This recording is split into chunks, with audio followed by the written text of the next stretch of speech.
This is Dateline News and Conversation. I'm sure tonight's show is going to be a bit controversial.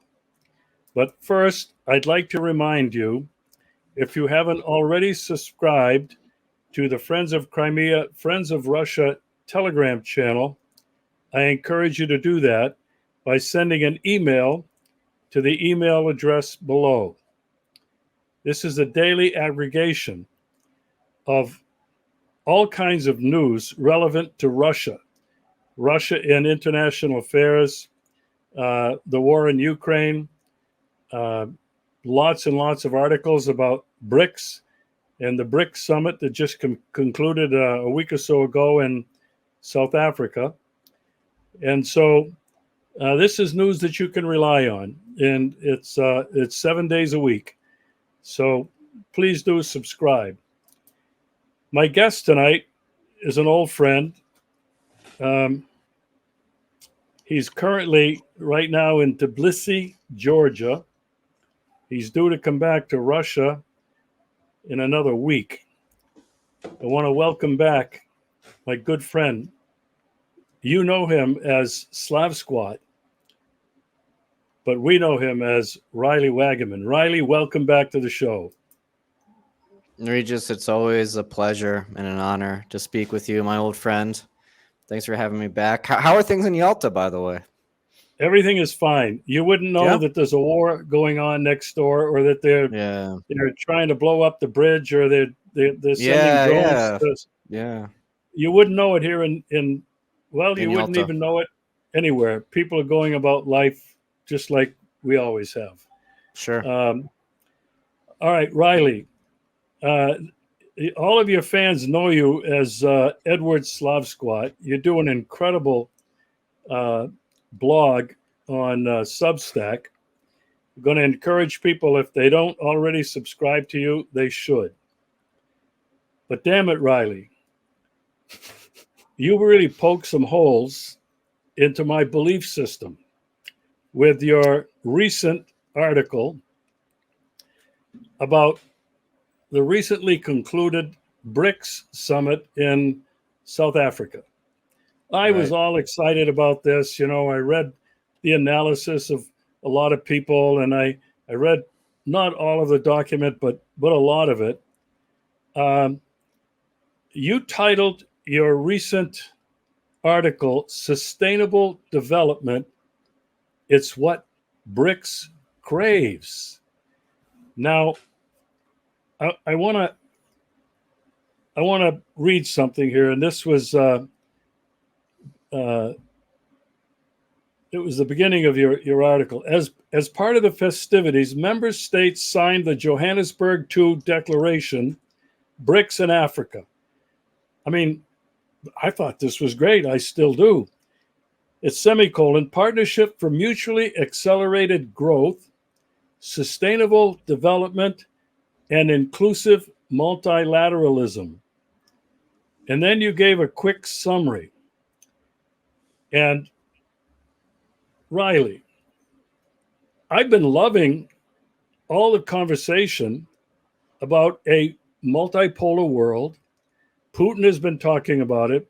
President Xi, this new world that's emerging, that is moving and transcending from the unipolar world of American hegemony to a multipolar world.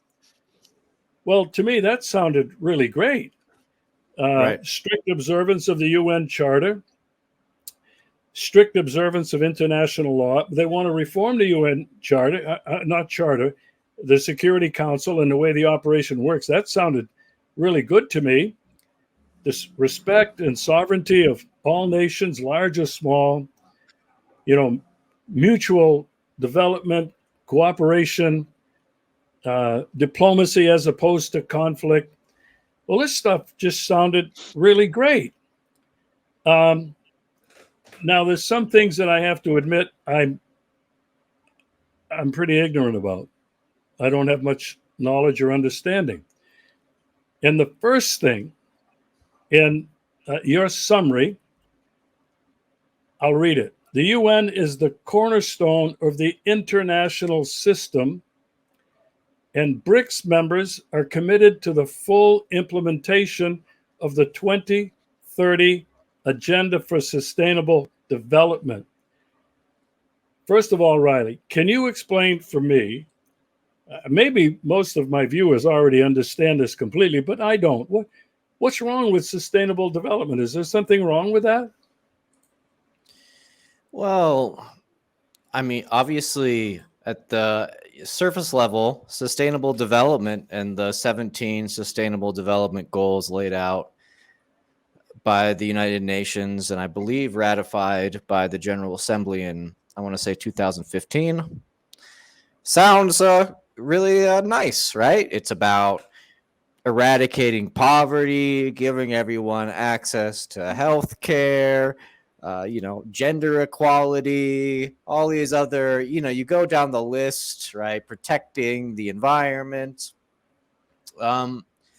Unfortunately, though, like so many nice sounding things in 2023, all you have to do is just dig a little bit deeper and you start to understand that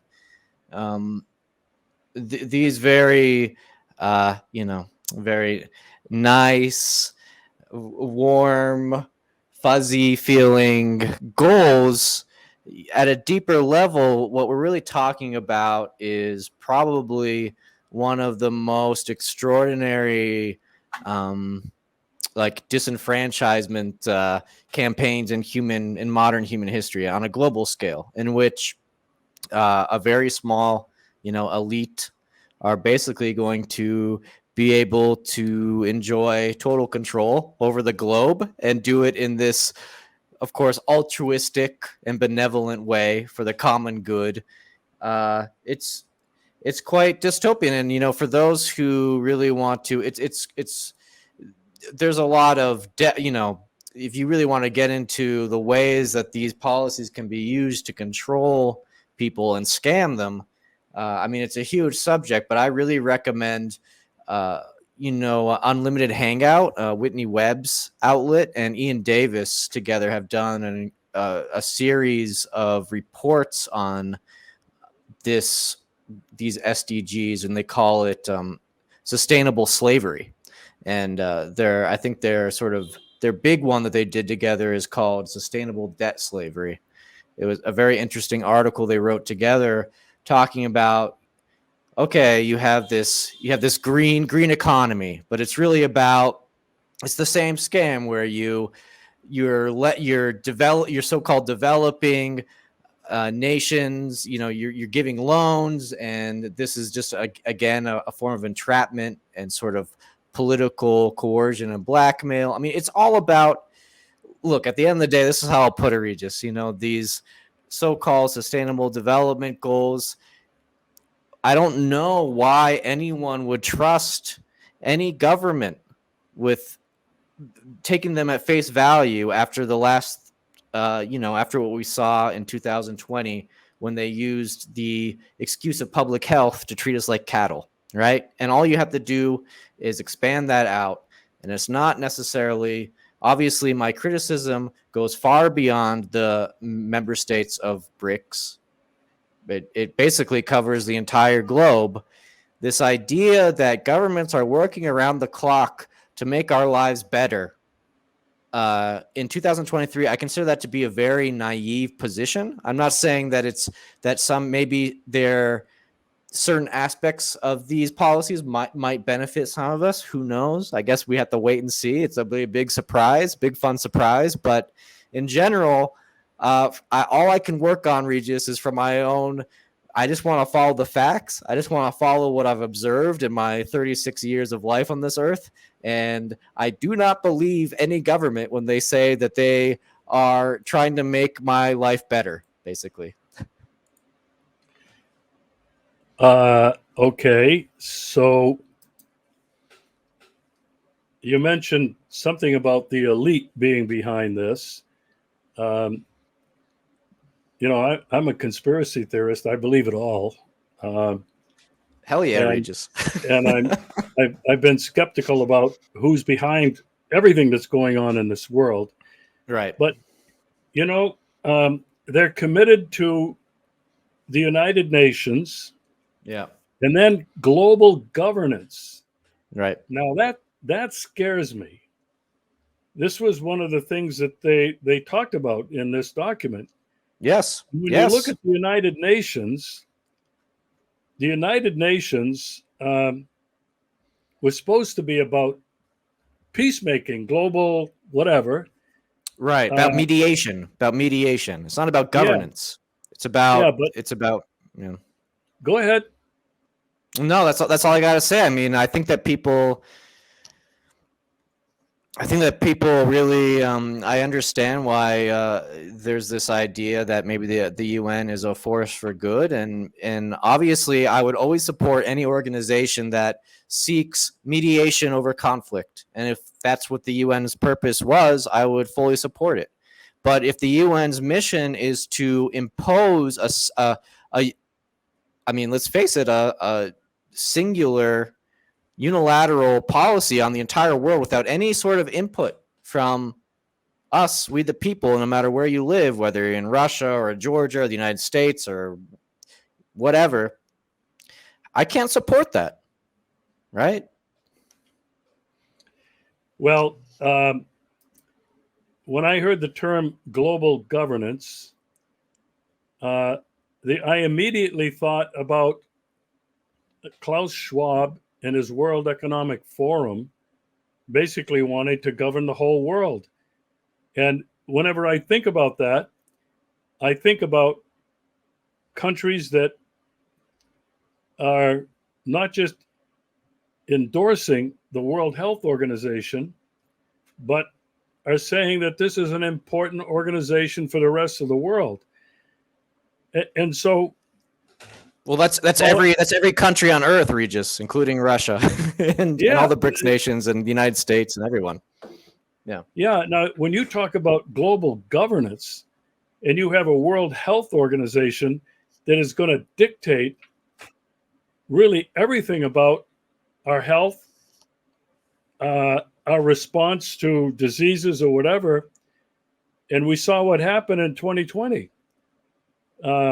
So I have to admit, while I just love the concepts of multilateralism, a multipolar world, I mean, that really sounds terrific. Sure. But then when I started reading some of this other stuff, and you pointed out a lot of it, we'll talk about a lot more of it in just a bit. But this thing about global governance, this one just raised the red flags for me, big time. I don't want to ever see that.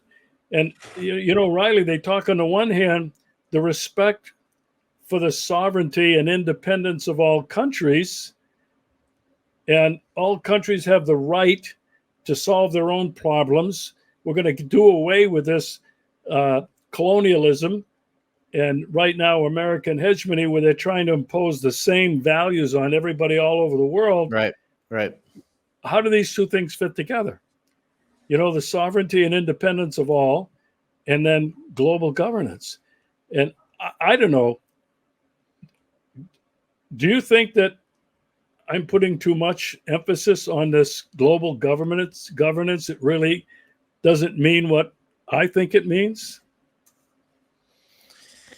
Well, look, it's, you know, what the statement says is that they consider the UN to be this sort of integral part of the international system, and that basically, you know, it's not explicitly stating that we're going to hand over everything, all of our sovereignty to the UN, but what I'll say is, Regis, look at, for example, and I also mentioned this in the piece, how this statement talks about how they support this, what is going to be a WHO-led international system for pandemic preparedness and response, right? This pandemic treaty, and they basically openly endorsed it in this document.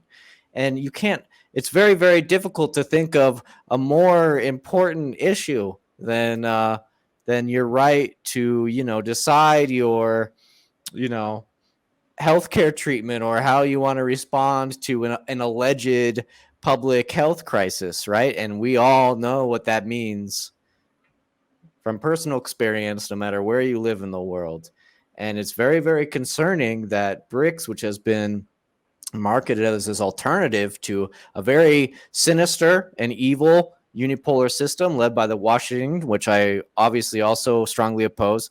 But the fact that BRICS is not at all it doesn't seem to show any sort of it's not offering any kind of alternative to what Washington is proposing in terms of these, for just giving one example, these global health initiatives.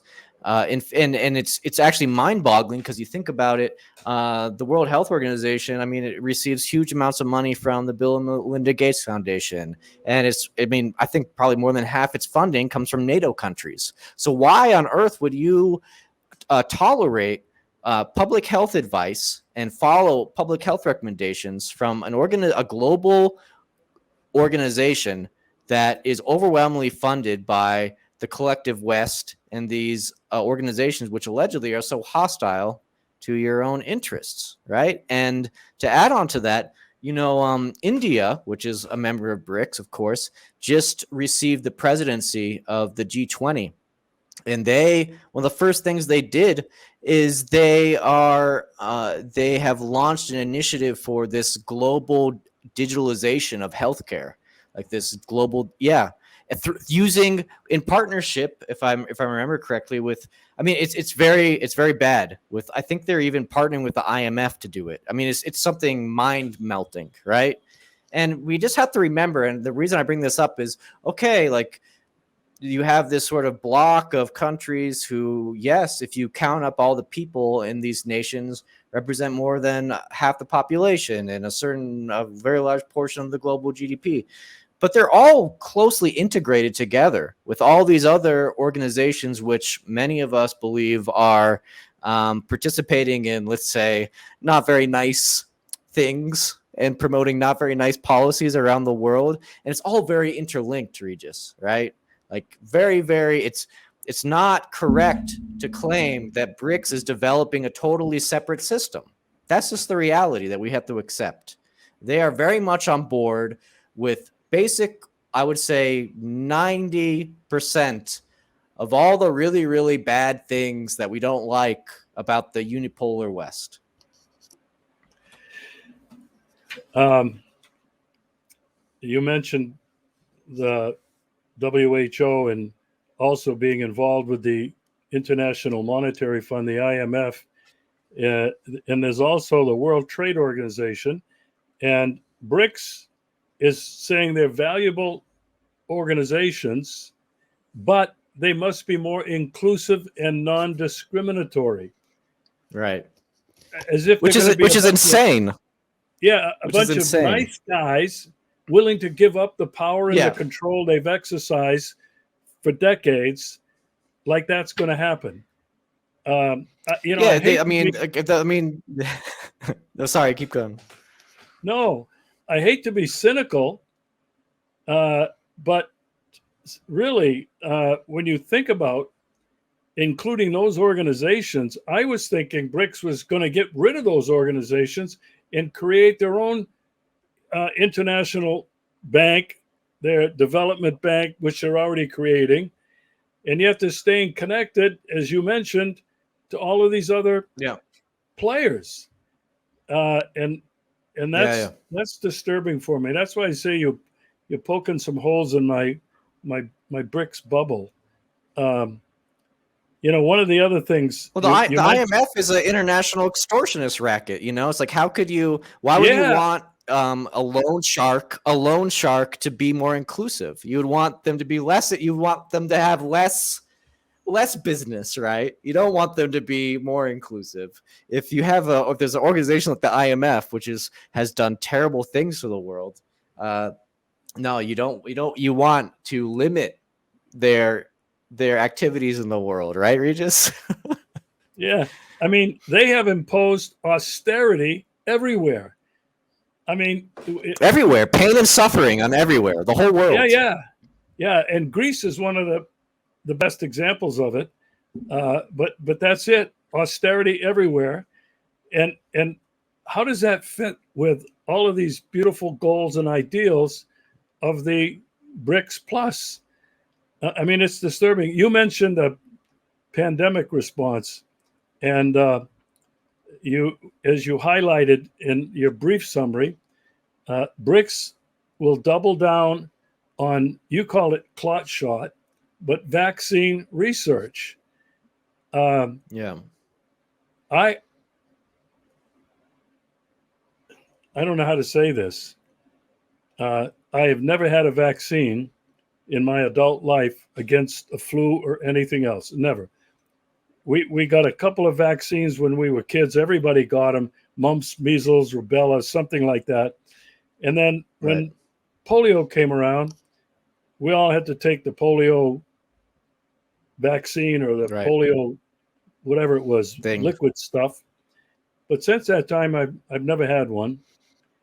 I am absolutely horrified at the program for vaccination that children are under now today, pretty much around the world, but certainly in the United States. And if your kids don't take all those vaccines, they cannot go to school. They cannot play in sports. Now, this is really troubling. What does it mean that they're doubling down on vaccine research? Well, look, we saw, I think, a sneak peek of this at the recent Russia-Africa summit in St. Petersburg last month, where Alexander Ginsburg, who is the director of the Gamaleya Center, which allegedly developed Sputnik V, and you also had Mikhail Marashko, who is Russia's health minister. They were at this conference, and not only did they talk about how they wanted to sort of increase vaccine deployment to Africa, specifically for alleged coronavirus, but Ginsburg talked about how he was dreaming of setting up systems where Russia could use, could start using Africa more and more for vaccine testing, which is, a very, this is something that Bill Gates is sort of famous for, right? And all these Western big pharma psychopathic organizations for using Africans as guinea pigs for their probably either totally useless or potentially very dangerous slurries.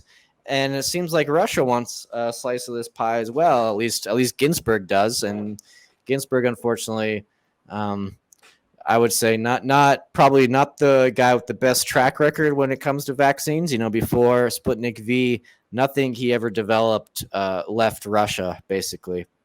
And, Gamaleya also allegedly developed some sort of Ebola vaccine in the mid 2010s, which never finished clinical trials. It basically hit a brick wall, and allegedly Sputnik V is based on the same formula that was never got any kind of meaningful approval, never finished testing, nothing. Anyway, look, Regis, at the end of the day, we just have to admit that, and this is not unique. Obviously, this is not unique to Russia. It's, in fact, I feel like Russia is piggybacking off of the Western system. Our conception of healthcare and what it means to be healthy and what we need to do to be healthy, it's all based on the advisories, and in some cases the compulsory guidelines issued by governments that are completely bought and paid for by pharmaceutical companies. And it has nothing to do with our health. In fact, a lot of these policies, a lot of these medicines destroy health. And I would conjecture that, especially with the so-called pandemic that we all had the pleasure of experiencing, that these vaccines did very, very little, and possibly were caused some problems for some people, and that this is part of a larger scam, basically, to keep injecting us, keep pumping us with pills, things we don't need, things we don't want, things that have nothing to do with health and everything to do with making a quick ruble or a quick peso or a quick yuan or a quick dollar, whatever. It's we need to start recognizing that one of the major branches of what we consider civilization, which is that we have this whole healthcare industry, it doesn't care at all about our health, and in fact is using health and the fear of death of controlling us in terrible ways. And it's sad that this has happened. This is happening on a global level, Regis, as I'm sure you know. So it's very unfortunate, and unfortunately, I have to report that Brics is definitely participating in this global scam and extortion racket, and it's because how interlinked everything is. And at the end of the day, I mean, look, Sputnik V was developed in partnership with AstraZeneca, with Swedish British pharmaceutical that was accused of murdering people with blood clots. So there you go. All right. Want to move on to another very controversial topic: climate change. Now, there's people out there who are saying that you're a conspiracy nut. You're believing this BS about that the climate is changing. It's a multi-million year cycle. It's a normal thing that we're going through. And there are other people, and I have some really good friends who I think are very knowledgeable and have a great deal of expertise, say that climate change, environmental degradation is real, it's upon us, and if something isn't done immediately, then all of human life on this planet are at risk within the next couple of years. Riley, first of all, in your opinion, is climate change a scam? How are they, supposedly the elite or whoever is behind it, using it to make a buck, scare the crap out of all the rest of us? What's your opinion on that? Look, I mean, all I'll say to this is obviously, I think it's with beyond a doubt that many man-made industries and other behaviors are very damaging to the environment. I don't think that can even be disputed. The question, though, is whether it's leading to catastrophic changes in the temperature, which are going to lead to apocalyptic scenarios. And all I would say is, look, if that really is the case, I feel like the experts have really been abusing the trust of the layman, because they have been talking about this stuff for, I mean, you go back to, I remember when I was a teenager, I read Al Gore's An Inconvenient Truth, and he was talking about imminent catastrophe, within the next few years. And that must have been 2000, let's see, that was when I was in high school, like 2007. No, like 2005, 2004. You have these doomsday predictions every year, and it's, I don't know, Regis. I mean, okay, maybe I'm being too narrow-minded or short-sighted. I don't know. But the reality, though, I think, is we are witnessing a situation where maybe it's not so much about the climate, but that the powers that be just don't want us to have such high expectations, right, for a standard of living. And so their way of reducing our expectations for, I don't know, electricity 24 hours a day or whatever it is to say, well, if you expect to have these nice things in life, you're gonna murder us all. And so we need to we need to think about the environment first. And look, all these guys who are saying this are all zooming around on private jets. Bill Gates has a seaside, on the Pacific coast, has a massive mansion.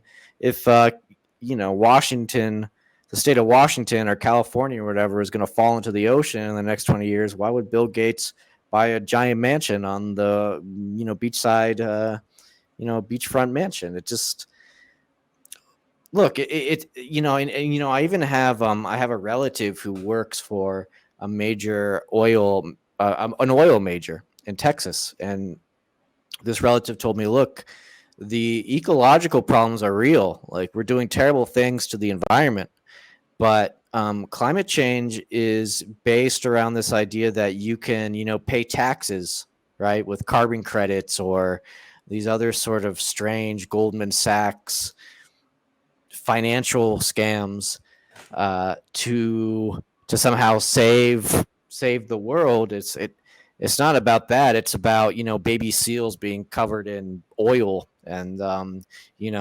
rivers of feces in third world countries where all you really need is a proper sewage system and clean water. And we're talking about things that can, with a little bit of extra work and not a lot of money, we can really change things in a profound way. And instead we have these ESG regulations, this carbon credit proposals that are been implemented or being implemented in the EU. And also Russia is very interested in this. So is China. So are all the Brics nations.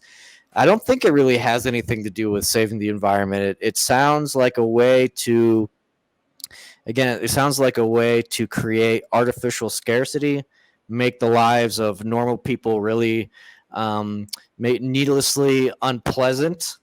And I think at the end of the day, the people who are the most wasteful, the most excessive, the most decadent, they're not going to change anything about their lifestyles, right? And so that's my take, Regis. And maybe I'm an ignorant fool, but that's my honest opinion. Yeah. And the thing about climate change, they've had so many climate summits right over the years with all these highfalutin goals and ideals, and none of them are being accomplished. Some of it is so contradictory. Electric cars. Yeah, which are not very environmentally friendly. At all. You have to pull in to get recharged, which is coming from some power plant somewhere that's burning coal. Right, exactly. And also, you're mining, what is it? What is that mineral? I can't even think today. But, you're like basically hiring African slave labor to dig up some lithium or whatever to build your amazing your batteries and cobalt. You're like forcing some 6-year-old to dig cobalt out of the earth so you can have your environmentally friendly Tesla. Come on. This is ridiculous. You mentioned something. You have climate change, which you can argue all day about that. Right. But environmental degradation is observable. Right. And a lot of the policies that we're using allegedly to fight climate change are very, very damaging to the environment. Exactly. Yeah. And you mentioned drinking water. I'm not talking about some underdeveloped country. I'm talking right in the United States of America. Yeah, where they have black water. You put a lighter under your sink, and it'll explode. Sets on fire. Yeah, and you get our rivers are dead. Yeah, because of environmental pollution, dumping of chemicals into rivers. Our oceans are dying. And it's not just because temperature of oceans are rising. It's because all the crap we put in it. Fukushima just dumped all of that radioactive stuff, and they're all saying, "Oh, it's harmless. It's not going to bother you." And then you look at the mining that's going on all over the world. You look at the drilling for oil all over the world. You look at the deforestation that's taking place all over the world. You look at what Monsanto is doing to dump their chemicals into the environment and into our food. Horrible. And environmental degradation is impossible to deny. We as human beings are rapidly, incrementally destroying the planet that survives, that allows us to survive. It's incredible. All right, I want to get off that one. Sure. We could spend a whole show, and I've done some shows in the past with people on the environment and people on, the no topic, that if you do it, you're going to get banned on YouTube. The other thing that really bothered me, public-private partnerships.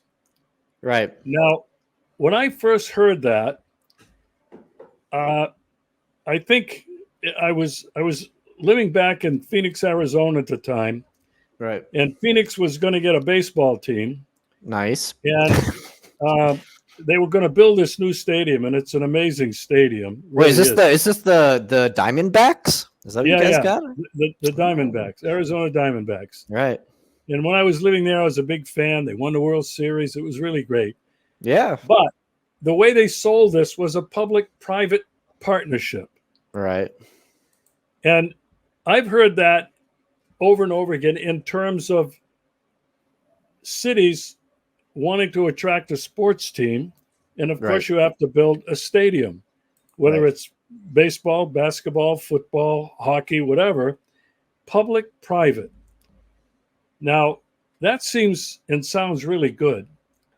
But really, how much does the public, now I mean the public, the people whose taxpayers' dollars are being used in this partnership, how much does the general population really get out of it? And then, Riley, you mentioned it, pharmaceutical companies, all kinds of other companies are really in partnership with government. Pharmaceutical, for example, with the CDC, the WHO. I mean, they're funding these organizations. Yeah. So, in your opinion, what are some of the downsides of public-private partnerships in the context of Brics? This is what, I mean, I don't even understand that yet. Well, look, in general, I mean, the concept of public-private partnerships, this idea that basically you have the private sector financing projects that are billed as for the common good, right? So sometimes it's infrastructure, it could be any kinds of thing, convention centers, blah, blah, blah, blah, blah. But of course, part of this deal with the devil, okay, the private sector puts up the cash for the government, but they get to take revenues. They even will take tax revenues, not even related to, this project. And the problem with this, there's no such thing as a free lunch, right? And especially in a situation where, you're basically taking loans from a private corporation.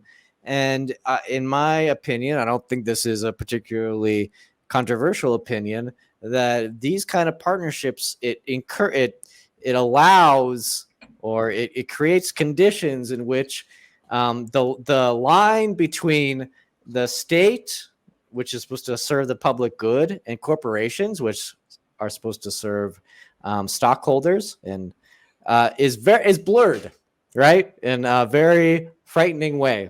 And you have situations like, I guess here's the extreme. Like, think about RoboCop, right? Where you have this crime-riddled city, and you bring in this creepy corporation to develop these, RoboCops to stop the crime. But at the same time, the corporation is actually promoting the crime to lower real estate values to even make an extra buck. I mean, it gets so dirty. It can get very, very dirty, and we've already seen this. I don't think we're talking about anything that we haven't already witnessed, really, just in the last few years. And so anytime anyone talks about this public-private partnership, look, I don't want to be dramatic, and this is a very, very abused term, and I recognize that. But basically, when you're talking about this kind of relationship between the state And private capital, that's basically one of the foundations of fascism. I mean, that's what fascism is. It's when you have this very close relationship in which capital, the state is able to employ private capital for the so-called benefit, right, of the common good. But that's not exactly what ends up happening, as I'm sure history has shown us. And so it's very, very concerning.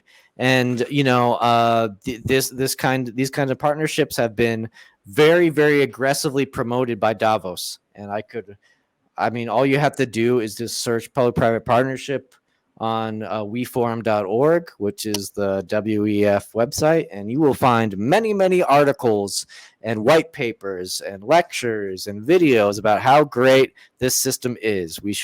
Government should partner with corporations for the common good. And I don't know if that's true, Regis. I don't believe it's true at all. I think it's pernicious. It's evil. When you look at what's happening in the Western world and the Western United States form of capitalism, you got partnerships, all right. Yeah. These private companies are going to Washington, D.C. They're shaking hands with politicians. They're writing legislation. They're considering this a partnership. But they're using their money and their influence for their own gain. Yeah, of course. And I'm not so naive to think that these private corporations, you take any of them, whether they're pharmaceutical, whether they're oil, any form of energy, whether they're in agriculture or food production, it doesn't matter. Most of these companies are unethical. Yes. Yeah. They don't care about the common good. They care about their shareholders. They care about their profits. And I just don't think it's realistic. I think it's very naive to think that these private corporations who are so powerful, and I mean powerful because of the money that influences government and government policy, I don't expect them to be nice guys. Yeah, and exactly. So, anyway, beaten that one enough for now. There's another one that is very disturbing. We're seeing it beginning here in Russia. You've written a great deal about it. The digital transformation. Now, you had a bullet point in your article about the digital transformation of education. But we're talking really about the digital transformation of economies. And they mention this in this Brics document out of South Africa. They're going to digitalize everything. You know, they're doing it in medicine. Right. And when you go to a doctor, he puts it into the system. And I could be in the state of Maine. Right. And they've diagnosed me with something or other. I can go to Timbuktu, or California. I could go somewhere else where they're all connected. These medical organizations. Yeah. And they can find out how I was diagnosed. What they can know everything about me. And I think that's really scary, because I think when government gets involved in that kind of thing, government can know everything about you, your health. Now we're talking about your finances, how much you have, where you spend it, how you use it, and then education. Now they have basically everything on you. And of course, they have your driver's license. They have your criminal record if you have one. I mean, this whole digital transformation to a lot of people sounds great, but to me is really quite frightening. Your thoughts?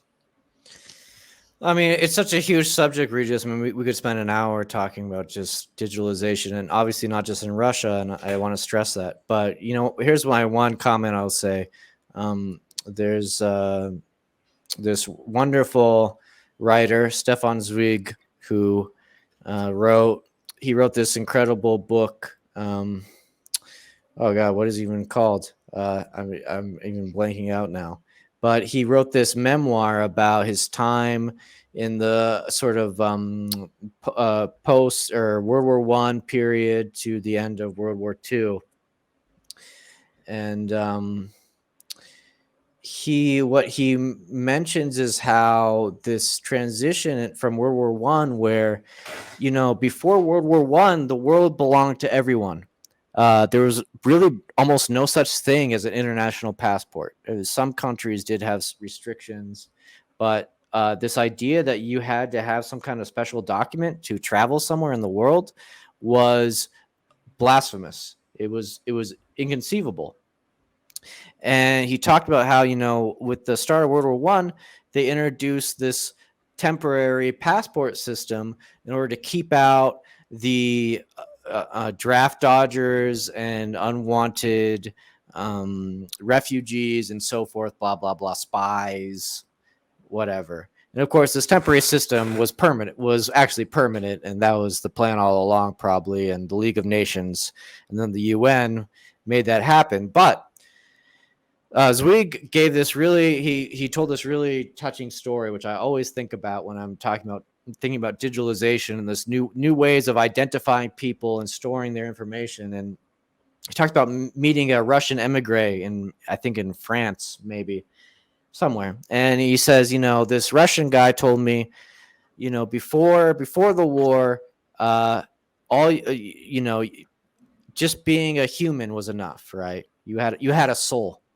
And now, without documents, you have no value. You're without any kind of meaning. You're not even a human without a document. And for me, that's a very profound observation, and it's a very sad one. And this happened more than 100 years ago, Regis, where we had this transformation where there was a point in time, and really not so long ago, when humans were allowed to walk freely in this world without being treated like criminals or suspected criminals. And now, if you don't have your papers, you are nothing. You have no rights. You're not just without any value, but you're suspected of being something terrible.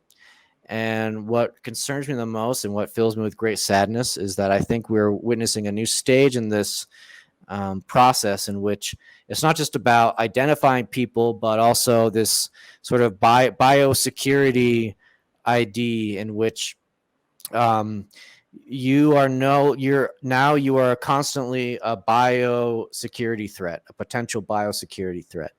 And so the digitalization of healthcare or the digitalization of education, in which obviously children can be flagged for having the wrong ideas or whatever. But basically what we're talking about is we are entering a system which is going to crush souls in really terrible ways.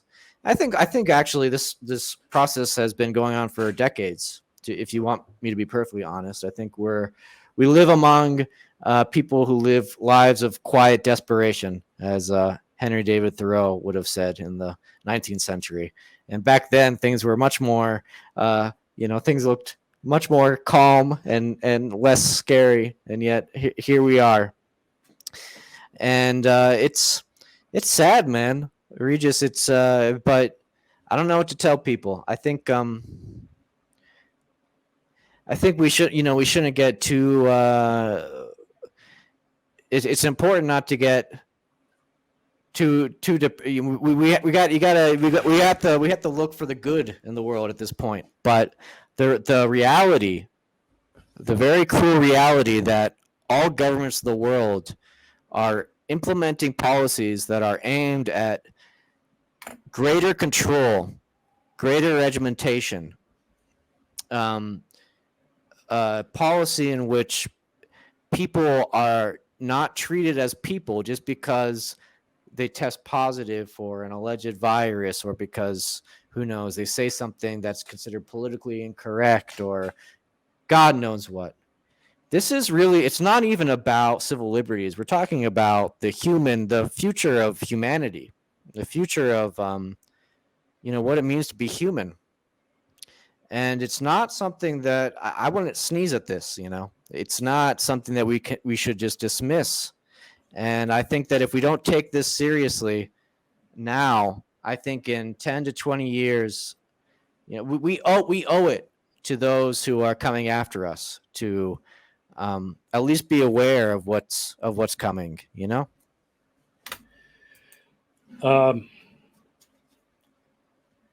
I think a lot of this is really dehumanizing. This is what you're talking about. Yeah. It is dehumanizing. It is denying and taking away everything that made us human, unique, individual, free. Yes. Spontaneous and fun. Exactly. It's a war on fun, Regis. Yeah, and when you look at what's happening, Riley, I have a smartphone. You probably do too. Yeah. I do not live on it. I hate it. I really, and there's only one reason why I'm keeping that damn phone. It's because it's got an incredible video camera in it. And there are times as a filmmaker when I don't have a camera, there's something spontaneous. My telephone camera is as good as my professional video cam. I mean, I hate to say it doesn't have all the bells and whistles, but the video is just as good. It's the only reason I'm hanging on it. But when you look at people, I don't care where you go. And, you and I have been living in Russia. You can go on a bus. You can go to a train station. You can go to a bus station. Everybody is glued to that freaking phone. Yeah, that's true. There's hardly any interaction. Yeah. And the thing that really disturbs me, I'm glad my kids didn't grow up in that. Yeah. But you look at these kids that are 1 year old, the parent, to calm them down, sedate them, not have to worry about them, gives them this thing with a game on it. Yep. The games are intuitive. I mean, you see these little dots, you see little whatever it is they are. And I mean, as the kids get older, the games get more sophisticated, the more competitive, more violent. It's all about sharks eating little fish, and then it's all about war games. And everything. Yeah. And so when you think about when I look at that, I think that is part of the dehumanization process. I think you nailed it, man. And that's really what I guess I'm trying to say is, look, it's not, guys, I have no love for Washington. You know that, Regis. It's not about choosing sides. In fact, to be honest, I'm sort of living in a even post-political world at this point, I got to admit. But that's beside the point. What really worries me, Regis, more than anything, is this slow dehumanization. And I think it's very steady, it's very methodical. And I don't know, it's not that obviously I worry about it, but it's also, I really hope that people know, I think we should start focusing on things that make us human instead of trying to obsess over, trying to justify certain things that we know are anti-human, right? And look, I'm sorry if this sounds controversial, but Brics represents a lot of anti-human ideas. It just does. They've stated it openly. And so, I'm not trying to tell people what to think or who to support. I just really encourage people, like, let's celebrate humanity and let's encourage all governments of the world to be more humane, right? That's my message, man. Well, we're going to end on a positive note, but we're not going to end it right away. We're going to continue. I have to say, since living in Russia now, since March of 2020, right before the lockdowns, right, I have learned how to appreciate life. Yes. Yes. Now, I have to admit, I'm living in the jewel of the Black Sea, Wow. Crimea, You're a and lucky man, Regis. yeah, and I'm living in Yalta. Um, this is a special place It is. where one can live and experience every day all the good that exists in humanity. Riley, you know it. Um, you've lived in Moscow. I think Yalta and Moscow, you can't compare. There was a huge metropolitan city, 17 million people in the area. And you have Yalta with 70, 80,000 people. It's a small place. But you go to the local market and you see people shopping for good, healthy, farm grown, farm to market food. You see people talking to each other. You go into a shop and here's a guy from Uzbekistan who's selling fruit. He's got a little fruit stand and he speaks a little English and you start talking to him. And the next time you see him, you're walking down the street and he calls out to you. I'm not just talking about that, where you see people living life in a wholesome way. Um, People are enjoying nature here. Crimea is one of the most incredible. I would call it a nature preserve. This Hmm. this whole little peninsula. Yeah. Riley, I've had the good fortune to be exposed to the antiquity Yeah. Sure. of Crimea. Ancient Goes back antiquity. to 6th and 7th century BC. Yeah. They Yeah. brought they brought the winemaking here. Right. They brought fishing here. Yeah. Uh, anyway, I could go on and on and on, but the point that I'm trying to make that you made is I think I'm not going to say people should. I'm just going to say I have come to the point in my life, given up on pop politics, United States politics, global politics, whatever. And with whatever time I have left, I am trying to be a human being. Yes. Yes, Regis. I like I, this. I like what I, you're saying. well, I'm serious. Yeah, me too, man. Yeah. I don't know how much time we all have left. Yes. Yeah. I mean, people now are talking about the possibility of this conflict in Ukraine escalating to a nuclear war. Sure. And there's no such thing as a small nuke. There's no such thing as a dirty bomb. It's going to escalate very quickly to a global holocaust. And so, even with that hanging over people all over the world, I think with whatever time we have left, Riley, and you said this, we've got to enjoy and appreciate. I wrote it down, all the good things that life Yeah. and humanity and nature have to offer. Yeah? Regis, we're the inheritors of tremendous beauty and knowledge and art and culture, right? And we should never forget that. And I honestly, someone who's worked in media for many, I mean, basically my entire adult life, I've been writing professionally, semi-professionally. It always has just stirred me how cynical the media is and how it never seems to convey the beauty and grandeur of being alive, right? Like, yeah, I really encourage people to appreciate being alive and fully understanding what we've inherited as the human race, right? And this transcends politics. I mean, I know this is getting really hippy dippy or whatever, but I'm dead serious, Regis. And someone, for example, I love music. I really, I'm almost I get emotional about music, and I love Johann Sebastian Bach. And for me, the fact that someone like Johann Sebastian Bach even existed, to me, gives me it it actually it gives every day of my life meaning, because to me it's like, well, okay, yeah, there's all this bullshit, but there's also Johann Sebastian Bach, and he's awesome, and he had this incredible way of transcending time and space to convey this timeless beauty. And there's so many ways that humans have been able to do this in literature and painting and poetry and cinematography and walking through a field and having, shashlik with a friend, whatever.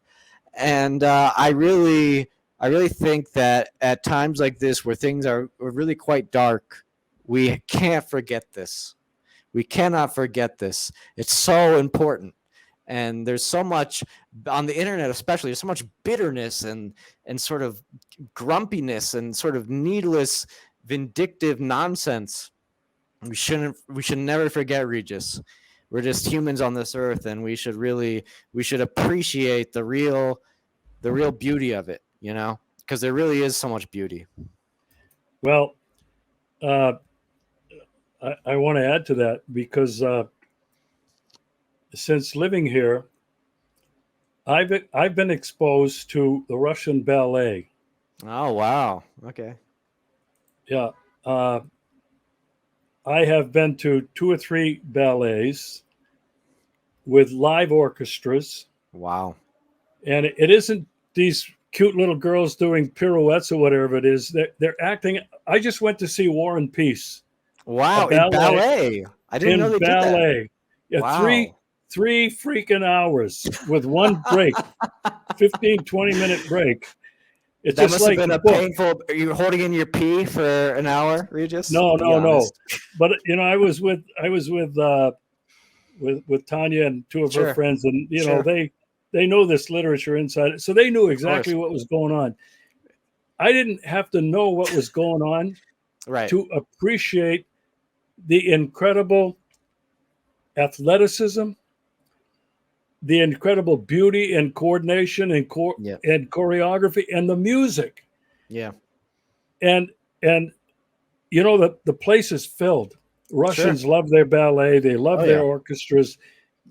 And there's even little children, I mean, 10 years old. And these kids are sitting there spellbound.